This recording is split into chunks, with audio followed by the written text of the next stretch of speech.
সাম্প্রতিক ভারতবর্ষের দ্বিতীয় অসামরিক পুরস্কার পদ্মবিভূষণে ভূষিত হয়েছেন মিঠুন চক্রবর্তী।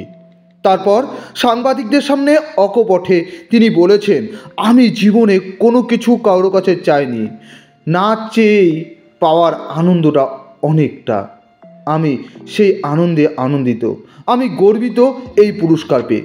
তবে আজকের মিঠুন চক্রবর্তী, তার শুরুর সময়গুলো তেমন ভালো ছিল না। খুব কঠিন বাস্তবের সঙ্গে লড়াই করে তিনি আজকের মিঠুন চক্রবর্তী বাংলা এবং হিন্দি সিনেমা পুরো দাপট করে বেরিয়েছেন আমাদের প্রিয় মিঠুন চক্রবর্তী।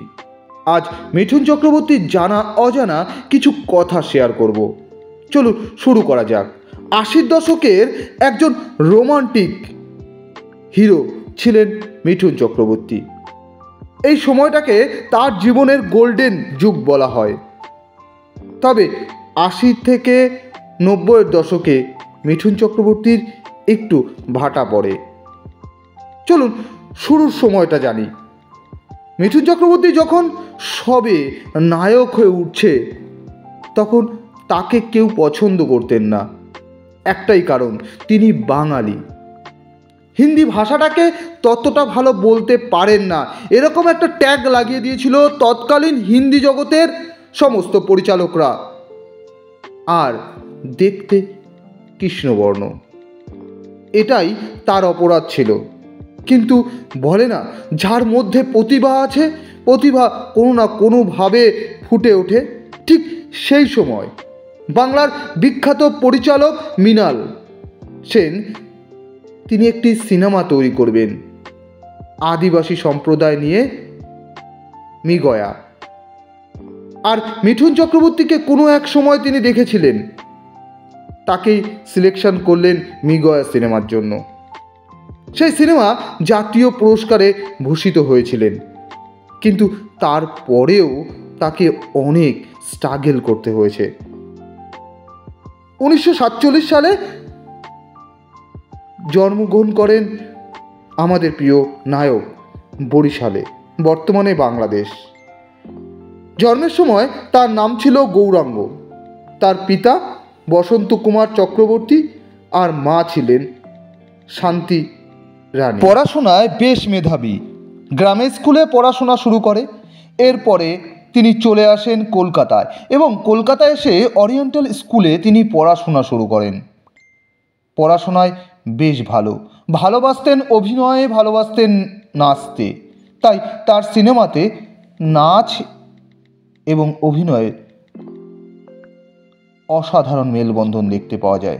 ভারতের সিনেমাতে আলাদা একটা মাত্রা দিতে পেরেছেন আমাদের প্রিয় মিঠুন চক্রবর্তী। তবে পড়াশোনার সঙ্গে সঙ্গে তার বাস্তব জীবনটাও অনেক কঠিন ছিল। খুব অল্প বয়সে তার দাদাকে হারান, তাই পড়াশোনা চালাতে বেশ কঠিন হয়ে উঠত তাকে। বিভিন্ন কাজকর্মের মধ্যে দিয়ে তার পড়াশোনাটাকে এগিয়ে নিয়ে যেত। সংসারের চাপ তাকে কাহিল করে ফেলেছিল। এই সময় তিনি নকশাল আন্দোলনের দ্বারা প্রভাবিত হয়েছিলেন এবং নকশাল আন্দোলনেও তিনি যোগদান দিয়েছিলেন। এর জন্য তিনি বাড়ি ছেড়ে চলে যান বাইরে। এভাবেই তার জীবন শুরু হয়েছিল। কিন্তু এরপর তিনি ফিরে আসেন বাড়িতে সংসারের অভাব অনটন মেটাতে। তার সঙ্গে সঙ্গে চলে নাচ এবং অভিনয়। এ সময় বেশ কয়েকটি সিনেমার তিনি অভিনয় করার সুযোগ পান। সিনেমা শুরু করেও তিনি বুঝতে পারলেন সিনেমাকে আরও ভালো করে করার জন্য শিক্ষাগত যোগ্যতা বাড়াতে হবে। এই সময় পুনে ফিল্ম ইনস্টিটিউশনে তিনি পড়াশোনা করেন। 4 বছর কঠোর পড়াশোনা করে তিনি দেশে ফেরেন। কিন্তু এই পড়াশোনা করার পরেও তাকে সিনেমা পাচ্ছিলেন না। এই সময় বিখ্যাত যারা অভিনেতা ছিল, যেমন শক্তি কাপুর, গুলশান, এরা এক একটি সিনেমায় সাইন করছিল। মিঠুন চক্রবর্তী ঘুরে বেড়াচ্ছিল পরিচালকের একের পর এক দরজায়।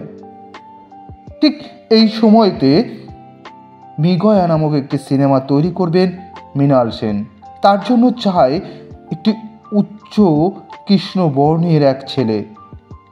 তিনি পুনেরই ফিল্ম ইনস্টিটিউশনে মিঠুন চক্রবর্তী নামক একটি ছেলেকে দেখেছিলেন, কিন্তু তার যে নাম মিঠুন চক্রবর্তী সেটা জানতেন না।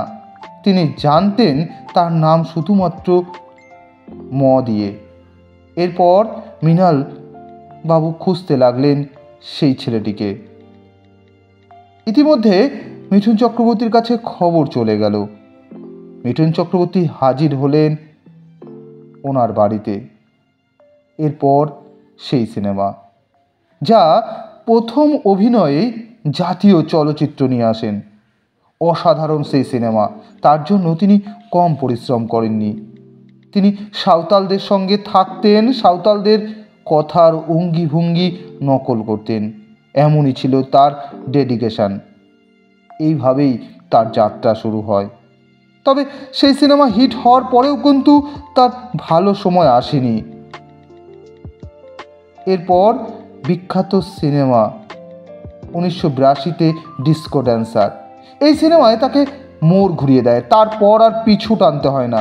তিনি ছোটবেলা থেকে নাচ ভালোবাসতেন আর সারা পৃথিবীর কাছে এক নতুন নাচের স্টাইল প্রদর্শন করলেন, যার তাকে খ্যাতি ছড়িয়ে দিল শুধুমাত্র ভারতবর্ষ নয়, ভারতবর্ষের প্রতিটি প্রান্তে থেকে বাইরে বিদেশে যার নামে ছড়িয়ে পড়ল। পৃথিবীর প্রতিটি দেশের মানুষরা তার ফ্যান হয়ে উঠতে লাগলো। 80-র দশক মানে মিঠুন চক্রবর্তী, তার ব্যতিক্রম নয়। এই সময় মিঠুন চক্রবর্তী একের পর এক সিনেমা করতে শুরু করেন। শুধুমাত্র বাংলা সিনেমা নয়, হিন্দি সিনেমা, তেলেগু, ভোজপুরি প্রভৃতি সিনেমাতে তিনি অভিনয় করেন। একচেটিয়া রাজত্ব করেছিলেন তিনি। প্রায় 350-টিরও বেশি সিনেমায় অভিনয় করেন। শুধু কি বড় পর্দায়, ছোট পর্দায় তার রাজত্ব ছিল অনেক। একের পর এক রিয়েলিটি শো হিট করতে শুরু করেন তারই অভিভাবকত্বে, অর্থাৎ গ্র্যান্ড গুরু, dance Bangla dance, dance India dance প্রভৃতি রিয়েলিটি শোগুলো তার ছোঁয়াতে যেন আলাদা মাধুর্য পায়। সারা ভারতবর্ষ জুড়ে রিয়েলিটি শোয়ের আলাদা মাত্রা তৈরি করতে পেরেছিলেন তিনি। ড্যান্স রিয়েলিটি শো এত জনপ্রিয় এর আগে ছিল না। তবে সাংসারিক জীবনেও তিনি বিভিন্ন রকমের সমস্যায় পড়েছেন। তিনি বিয়ে করেছিলেন যোগিতা বালিকে। শোনা যায় তিনি নাকি বিখ্যাত গায়ক কিশোর কুমারের পত্নী। অনেক বিতর্ক আছে। তার 4টে সন্তান, তার নিজের সন্তান 3টি এবং একটি মেয়েকে তিনি দত্তক নেন এবং তাকে অত্যন্ত স্নেহের সাথে মানুষ করেন। মিঠুন চক্রবর্তী শুধুমাত্র মানুষ হিসেবে নয়, সমাজের প্রতিটি মানুষের জন্য তিনি ভাবতেন, প্রতিটি মানুষের জন্য কাজ করতেন। তিনি রাজনীতিতেও আসলেন, রাজনীতিতে তার বেশ প্রভাব বিস্তার করেছেন। মিঠুন চক্রবর্তী একটি সাংবাদিক বৈঠকে বলেন, আমি মানুষের জন্য কাজ করতে চাই, মানুষ আমাকে ভালোবাসে, তাই মানুষের জন্য কাজ করব। তাই সাম্প্রতিক ভারতের 2য় অসামরিক পুরস্কারে ভূষিত হওয়ার পরেও তিনি আপ্লুত এবং পুরোটাই ডেডিকেশন করেছেন ভারতের জনগণের জন্য। এরকমই আমাদের মিঠুন দা। ভালো থাকবেন মিঠুন দা, আমরা আপনার সঙ্গে আছি।